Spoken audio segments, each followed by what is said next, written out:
maîtrisé.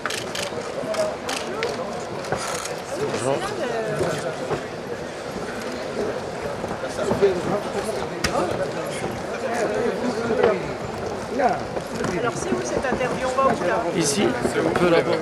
Qui est heureux? Bon, merci d'abord pour votre question.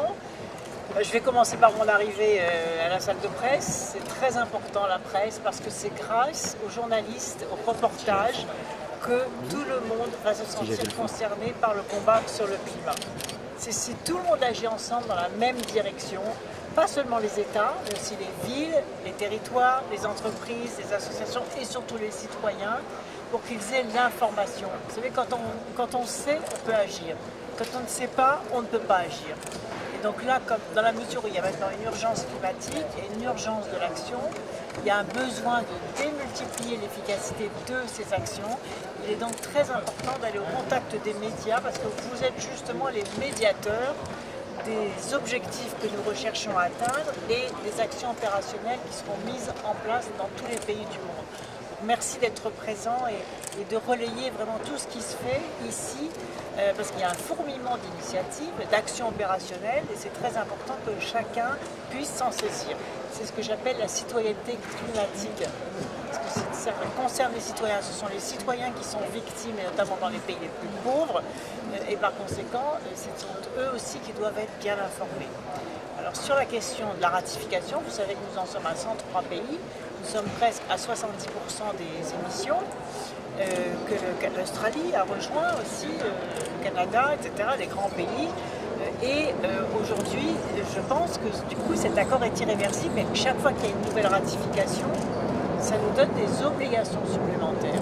Parce que les gens se disent, bon, il y a des ratifications, mais concrètement, qu'est-ce que ça change? Ça change que cet accord maintenant doit être appliqué et que chaque pays est responsable de l'application ou en dimension nationale des engagements internationaux. Qu'est-ce que ça veut dire? Ça veut dire que chaque pays maintenant doit dire comment, par quelle loi, par quel dispositif fiscal, par quel règlement il va encourager la montée en puissance des énergies renouvelables. Voilà ce que ça veut dire. Alors ensuite, j'avais des questions sur l'Afrique, sur l'électrification de l'Afrique. Oui, les questions sur les financements attendus par les pays africains dans le cadre des actions communes.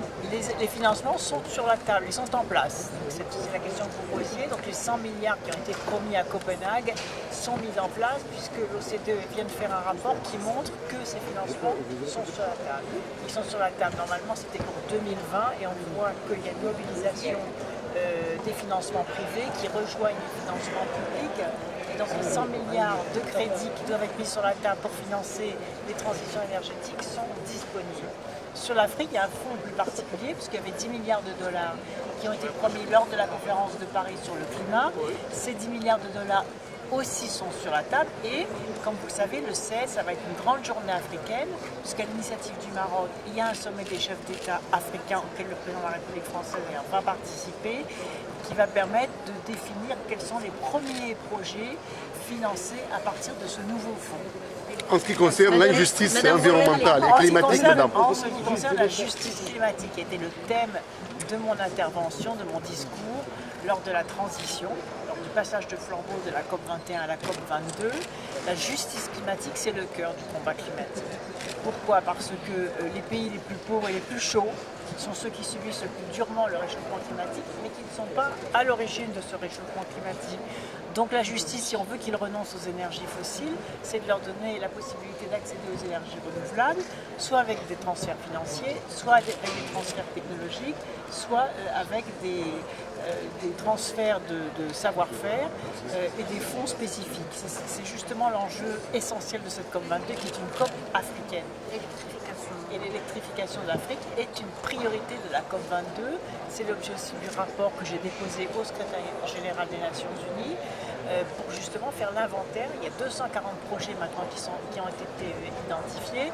La Banque africaine de développement va servir de structure auquel une antenne spécifique de financement va être adossée, qui va être cofinancée par la France.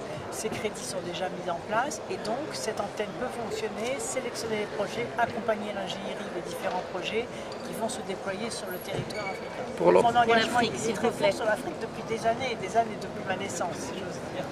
Madame, vous avez visité le Maroc lorsque le roi...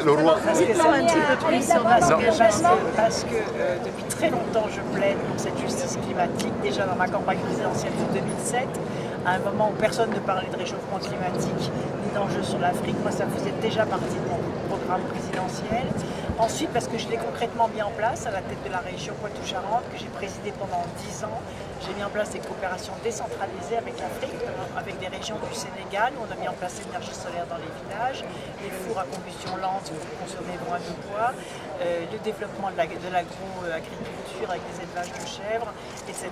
Donc je sais aussi comment concrètement on réalise des projets en circuit court, direct, en donnant directement l'argent à ceux qui font le travail sur le terrain. Madame. Sans les savants, sans les scientifiques, il n'y aurait pas de COP climat, il n'y aurait pas de combat climat, parce que ce sont les scientifiques, ce sont les savoirs qui à un moment ont réussi à convaincre le monde entier que c'était l'activité humaine qui avait un impact sur le dérèglement climatique. Et donc ce travail avec les scientifiques, il doit absolument se poursuivre. Et les scientifiques, la recherche doit avoir les moyens aussi de travailler pour continuer la connaissance. Par exemple, à mon initiative, le GIEC est en train de travailler sur un nouveau rapport concernant l'océan. C'est la France qui lui a demandé, lors de la COP21, de travailler sur l'océan, qui constitue le nouveau champ d'investigation à la fois des futures ressources alimentaires, des futures ressources énergétiques. Donc c'est un sujet absolument crucial. Et au moment où on voit ressurgir du climato-scepticisme, il est encore plus important que les savoirs soient mis en commun, consolidés, pour essayer d'améliorer les choses. C'est vous la garantie, c'est la presse. C'est la presse, c'est très important le pouvoir de la presse par rapport à l'application des engagements climatiques, puisque chaque pays maintenant doit dire comment il va réaliser ses objectifs. Par quels moyens il va investir dans le renouvelable, il va investir dans l'efficacité énergétique, dans la lutte contre la pollution, dans la lutte contre l'utilisation excessive des ressources naturelles. Donc vous avez été en première ligne de cette vigilance. Et puis bien évidemment, l'Organisation des Nations Unies, la CNUC, et au niveau européen également, nous devons sans cesse demander à chaque pays quand est-ce que les lois arrivent, quelle est la date du passage au Parlement, quelles sont les mesures concrètes, etc. Et cela au long cours, sans attendre le passage d'une COP à l'autre. Parce que sinon on attend, on fait COP, on attend l'année prochaine, etc. C'est pour ça qu'on a attendu 20 ans, mais plus de 20 ans. COP 21, il a fallu attendre plus de 20 ans pour avoir un accord opérationnel.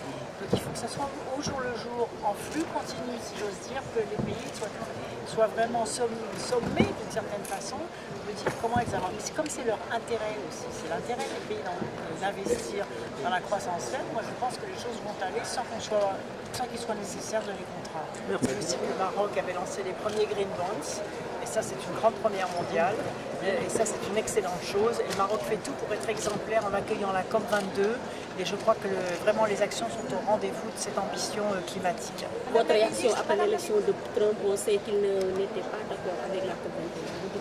Oui, j'ai déjà réagi sur ce sujet en disant qu'il fallait le convaincre de changer d'avis, parce que d'abord les États-Unis d'Amérique sont même durement touchés par le dérèglement climatique.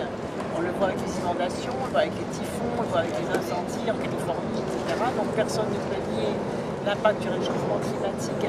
Deuxièmement, parce que les États-Unis d'Amérique ont signé, ont ratifié, et donc la parole doit être tenue quand un pays s'engage. Il y a une continuité au-delà des aléas politiques. Et troisièmement, c'est que les États-Unis d'Amérique aussi doivent donner l'exemple, doivent continuer à donner l'exemple. Et le leadership de Barack Obama sur ce sujet-là ne doit pas être remis en cause. Et les pays du monde entier qui sont solidaires les uns des autres. Nous partageons tous la même planète. Aujourd'hui, les États-Unis vivent comme s'il y avait 5 planètes. Ils consomment les ressources naturelles de 5 planètes. Et donc cette prise de conscience, cette volonté de faire autrement pour qu'il y ait de la justice climatique doit également s'imposer à la nouvelle équipe américaine. Alors l'organisation est excellente. Je sais d'expérience à quel point c'est difficile de réussir une organisation, d'être prêt à temps, d'avoir à la fois de la convivialité, de l'efficacité, aussi cette identité aussi marocaine, de la façon dont nous sommes accueillis. Les choses se passent excellemment, dans des conditions matérielles très bonnes. Et vraiment, je suis très reconnaissante au Maroc parce que c'est toujours un peu angoissant aussi de transmettre un flambeau. Et je crois ce qui explique cette réussite, c'est que les équipes marocaines ont travaillé très étroitement avec les équipes françaises. Nous avons beaucoup associés au déroulement de la COP 21. Nous avons beaucoup travaillé en équipe, nous avons accompagné aussi le démarrage ici de l'organisation. Et je crois que cette amitié très forte, cette solidarité très forte entre la France et le Maroc a été un élément clé aussi du bon déroulement des opérations. Merci.